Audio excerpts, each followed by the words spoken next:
yìí ti wá sọ ìkodò gbà etí ẹ̀ dúró náà tí kò sí ẹni tá lè fẹ̀yìntì gẹ́gẹ́ bí igi láláì farakẹ́gùn kọ̀ọ̀kan kó má tiẹ̀ wá sí ẹni tó lè fẹ́ èèyàn lójú láì fata sẹ́nu gbogbo ayé wa polúkú mọ̀ṣùgbà ọ̀rẹ́ wa ń jẹra wọn lẹ́sẹ̀ ẹ dúró náà àbí wà mí ni ò dáa ni. Ìwé kúkú dáa ọ̀gọ́rọ̀ ní ayé yìí kan bó o ṣe eré ọmọ aráyá wí bó o ṣe eré ọmọ ènìyàn sọ èyí tó ṣe kókó jùlọ níbáṣepọ̀ pẹ̀lú Ọlọ́run ṣó ń dánwọ́rọ́. If your answer is yes, then you are good to go. My dear, stay focused.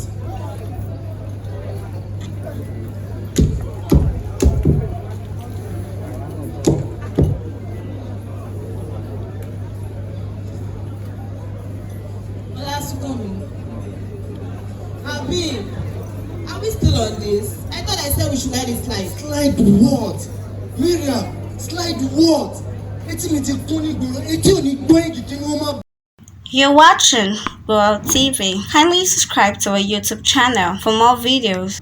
Click on the subscribe button and the bell beside it. These will notify you once we drop a new video. Thank you.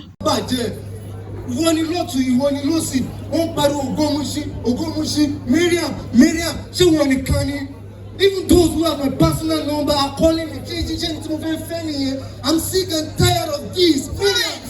It's good to be tired at this stage. Fine. Anything about the DAT, go there for dress, then go what's that about Ololufe. But yeah, fame, Olayinka Ogo Mushin worldwide. So if you are tired of this relationship, let's part ways. It's not about parting ways, Miriam. It's not about parting ways. Mutiye se kogodo onifa. Tí mo bá ticket mo gba ni mi free am show me ja lo. Fine, let's come fine. Thank God we also pay se kono ti bodo. Let's come. Thank God we se kono ti bodo. Abi jo se kono ti bodo yẹn bá mi yọ. Se kono ti bodo yẹn bá mi yọ. A broken relationship is far better than a broken marriage. I want forever with you and it can't work out this way. Fine, I won't hold it against you. I'll accept the fact that we are not meant to be together. Thank you. Miriam, you know I love you. And if you do, you have to do what is right. You know, those closer to you are the one calling me, giving me different things, giving me different messages about you. Deaf your ears to it. Deaf your ears. You know I love you, Miriam. You know I love you. I love you too.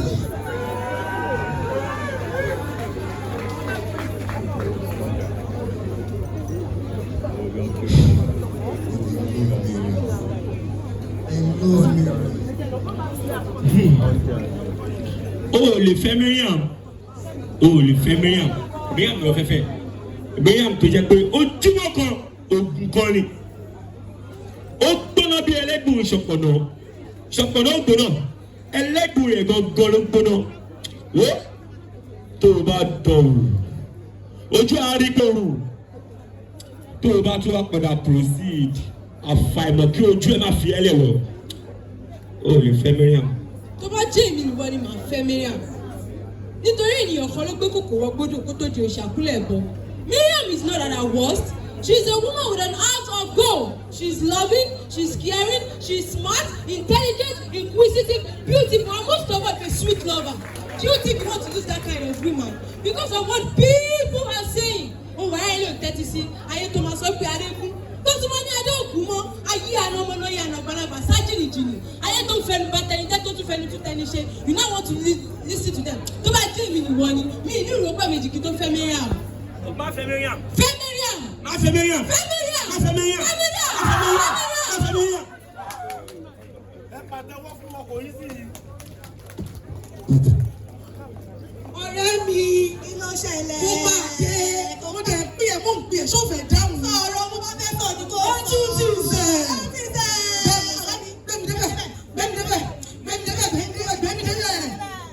Miriam Ogo Mushin Olayinka Ogo ó fẹ́ ṣe wedding.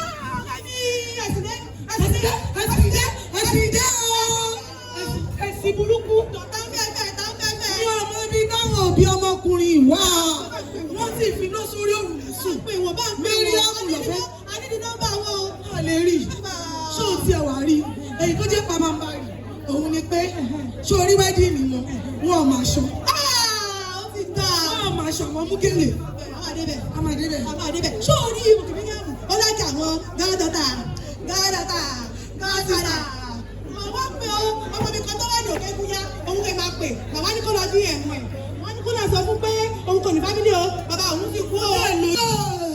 ṣé orí tó bá ti wá fún mi ládírẹ́sì ó lájọ kan tí mo dá sọ́dọ̀ bàbá Múlíká bàbá dàgbà ọ̀rẹ́ mi mo lè yá nù ẹ̀. ó nídìí ti yá mi mo nídìí báwo lọ sí máa wá rà. sàmọ́dì tó ń lé mi kiri ọmọ jórí màá kọ́kọ́ gbówó ọ̀kẹ́ ẹ̀wà màá fi rágèlè. àgbákò fún ọ àfikádé wẹ́dìn yẹn. bàbá débẹ̀ o. ó ní tàbá ti wá débẹ̀ iwájú báyìí náà.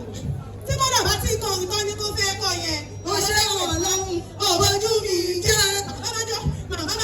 màmá ṣé o wá rí tó ṣe kókó ní pé 70% owó tèmi tí máa kọ́ ní pàtí èmi tí mo kọ́ tí mo fẹ́ fi ṣe 30% tiẹ̀ kí ló máa fi ṣe ọ̀rẹ́ mi. Ràìmọ́ ẹ wá ní àpè wá jẹun tí mú ni lọ́wọ́ dání o ṣé ìrírọ̀ ìmọ̀ ó lọ́pọlọ èmi mo mú díìlì wá èmi mo ní díìlì 50% ní máa gbà bàbá kẹfẹ́ yóò wò ní bẹ̀rẹ̀ lákọ̀ ní ìṣàwọ́ ní ìṣàwọ́ nígbà bá wà ní ẹ̀ka yanjú ẹ̀ ẹ kàn máa ń sọ nǹkan ọmọbìnrin kò ṣe náà wọ Mariam ṣùṣù kan ló ní ìbẹ̀rẹ̀ ká olórí burúkú enemy of progress olórí burúkú wá bí ẹ̀dá kábẹ̀ ẹ̀ ìwọ náà nǹkan wájú náà ń gbẹ ẹ̀yìn ọ̀rẹ́ mi má jẹ́ ajá àṣírí ọkọ̀ ẹ̀tàn ló fẹ́ ó ti fẹ́ àìbù ẹ̀pà ní Instagram my president tó bá wá jẹ́ pé president wà nílẹ̀ ni ó yẹ kó ti máa ná owó.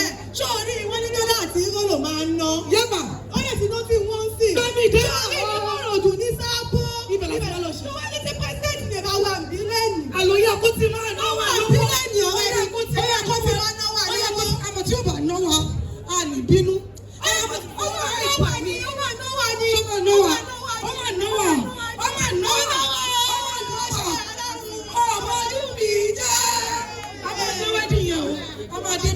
máa jáde yó máa tún dìnnà lé ṣọwọ́ irú yìí ṣọwọ́ ibi ẹni tó bá ti fẹ́ ṣe pàtí ẹ bá post status ẹ máa sọ pé kí ni tó ń pọ́lé ní ìbí nìyí olórí burúkú ọmọ ìlú máa pẹ́kẹ́ tó ṣòwò rẹ olóòṣì.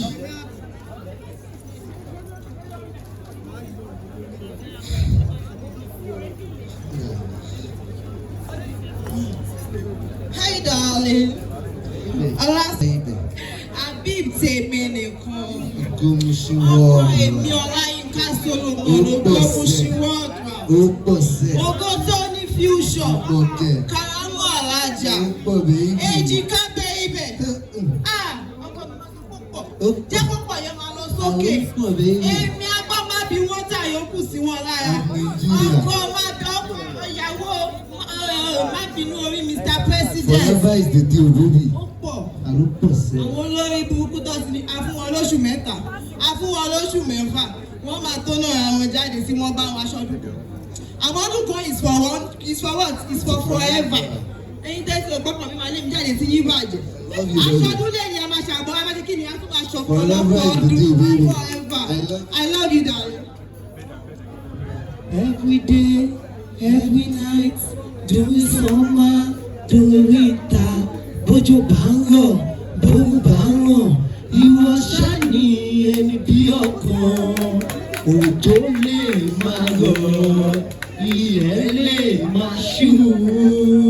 The love I got for you, no fi fade o, kò máa ní fade o, kò dẹ̀ ní fade o. Ìjì lè máa jà, ilé lè máa wó. The love I got for you kò ní change o, kò máa ní change o, kò dẹ̀ ní change o. Yeah, olómi jọ̀wọ́ jọ̀wọ́ jọ̀wọ́, Adéyọ̀ dọ̀mọ̀dọ̀mọ̀dọ̀mọ̀, na your mama comot, wọ́n fà mí mọ́ra. Òjò lè máa rọ̀, ilẹ̀ lè máa ṣú. Okay, thank you everybody for watching. We hope that you all enjoyed the little drama. Of course. So, and I'm sure that many people here will understand the interpretation. Thanks for watching this video. Please don't forget to click on the subscribe button. Kindly comment and share. We drop new videos daily. Thank you.